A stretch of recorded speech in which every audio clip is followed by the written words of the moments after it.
Yo, what's up, son? This is your host, Mr. Yuck, and you're tuning in to my YouTube channel, MrYuckForever. I hope you enjoy.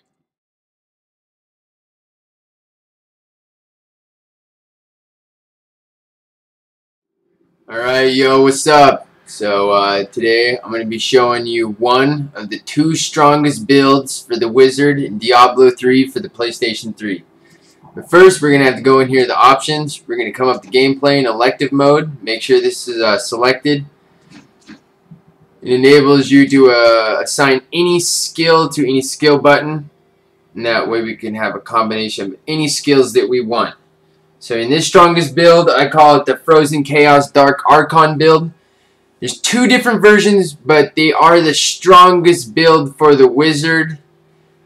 In comparison to the Battle Mage, which is the same setup, I go from 115,000 DPS to anywhere from 145 to 159,000 DPS.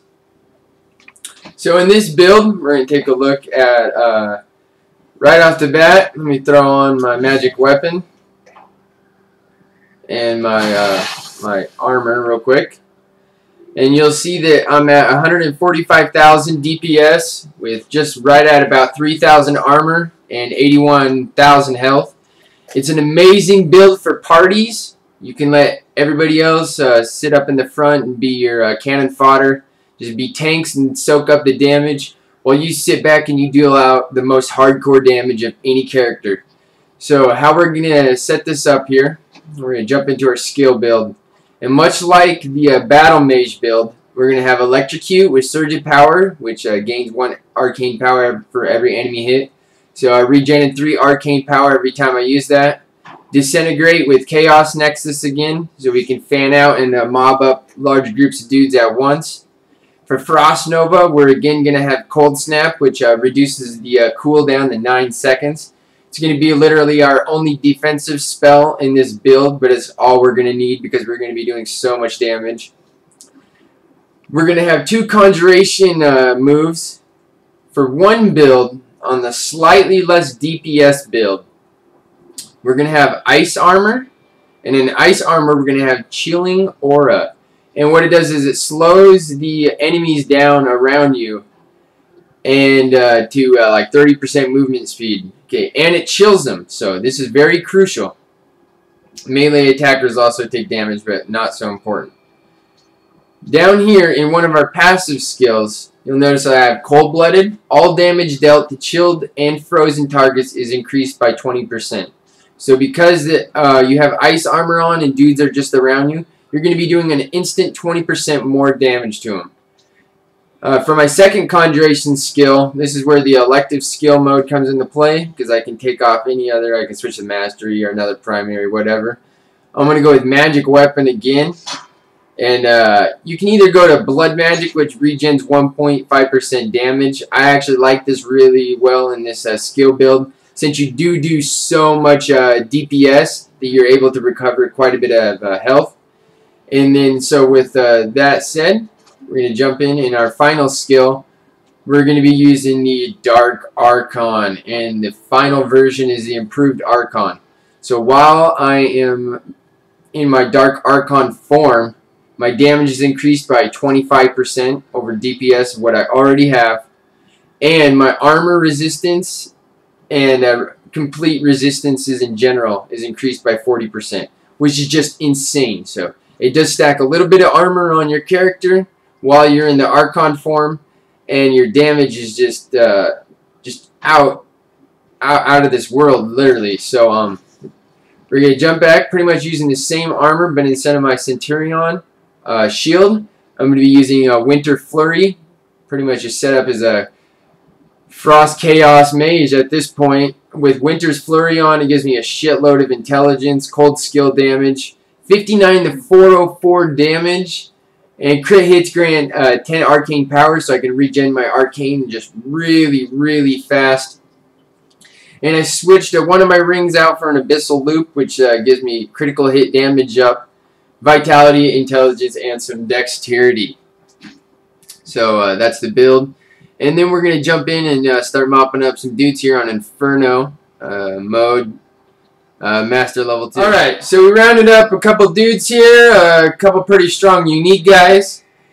And like I said before, you know, it'd be much nicer if I had a follower or someone to soak the damage up for me. But with that being said, I'm just going to dish out a grip load of damage on these guys real quick. And let's see what happens. So here's a unique guy followed by his buddy over here. We're going to freeze these dudes and we're just going to start lighting them up. Make sure my armor and my weapon is active, which they weren't. And now I'm really doing damage. You can see I'm just regenerating a grip load of health.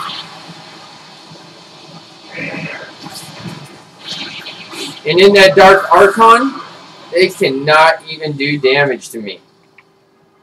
Keep in mind that while you're a Dark Archon, every dude that you kill makes it so your time is increased while you're in your Archon form. So if there's a grip load of dudes around, you can stay in your Archon form for a really long time.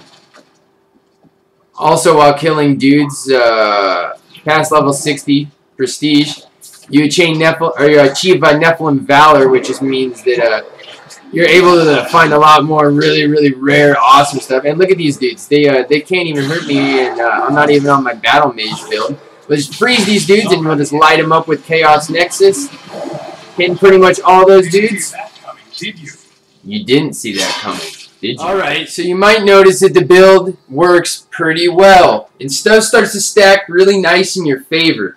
For one thing, the ice armor that you have not only slows the dudes down and chills them, but with your passive skill on, you do more damage to every guy where they're either frozen or chilled. And since your only defensive weapon is to freeze the guys, you're doing an insane amount of damage while all dudes are frozen. Boom! Chaos Nexus hits all the dudes. In a complete 360. Dudes stand literally no chance. Anytime you're using your primary, you can regen a lot of arcane really fast. And anytime you're doing damage now, you're regenning a grip load of life. One more final technique for this build. Keep in mind that when you go into your Dark Archon form, that you're only able to use a certain amount of skills. And since we opt for the 25% damage increase over just pretty much the Chaos Nexus disintegrating beam, that you don't really have any defensive moves while you're the Dark Archon other than your resistances are really beefed up. One thing that you can counteract this in this build is before you go into your Dark Archon form, make sure you have Ice Armor active. And while Ice Armor is active, now when you go into your Dark Archon form, you still have your Ice Armor active and you're a Dark Archon. Which means the dudes are piddly. Let's go. Look at these guys. They're nightmares, so they're scaring me away. But this guy is a rare. He should be doing mad damage to me. But I'm just regenning health. Standing right in the wake of anything he's giving me. Freeze him. Do more damage. Where do you think you're going, buddy? I'm going to freeze your buddy, too. Where are you going? Come over here. Come over here. While you're frozen, I do more damage. And now we have just a boss left. If he even gets close to me, my ice armor can make him frozen as well. It's a frozen versus frozen battle. Need more time. And this guy is not going to win this one.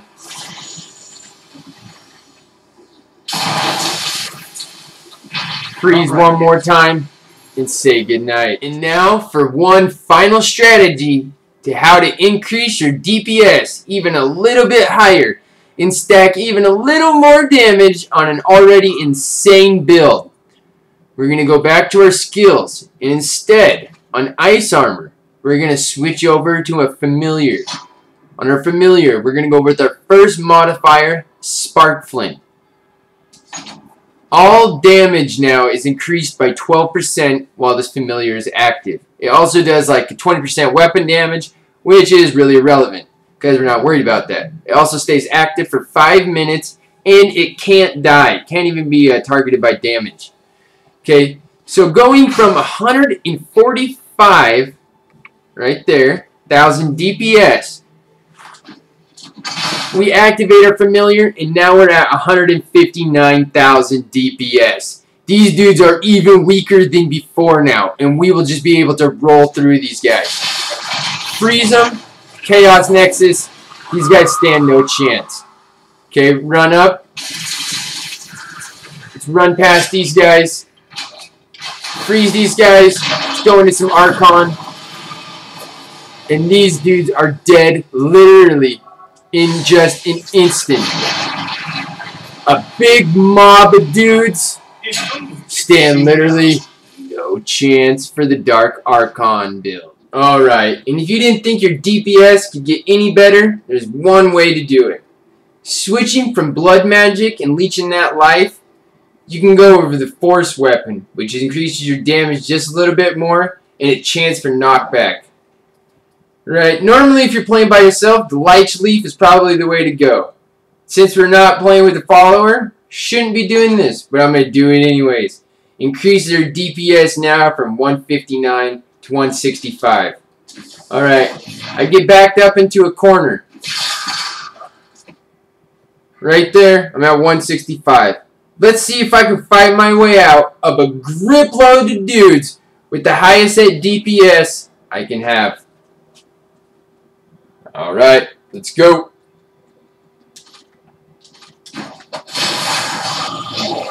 Alright, slowly fighting my way back. Bunch of rare dudes. They're messing me up, and now it's time for some Archon.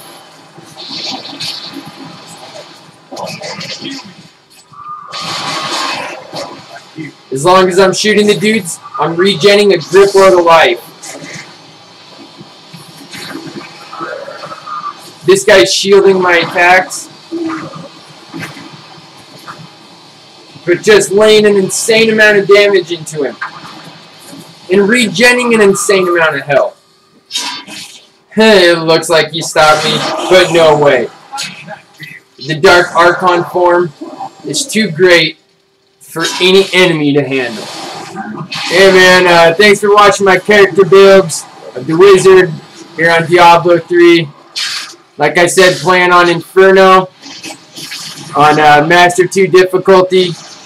And it's just one way that you can be mopping up a grip load of dudes even without a follower. Thanks for tuning in. Hopefully you subscribe to my YouTube channel, MrYuckForever. Until next time.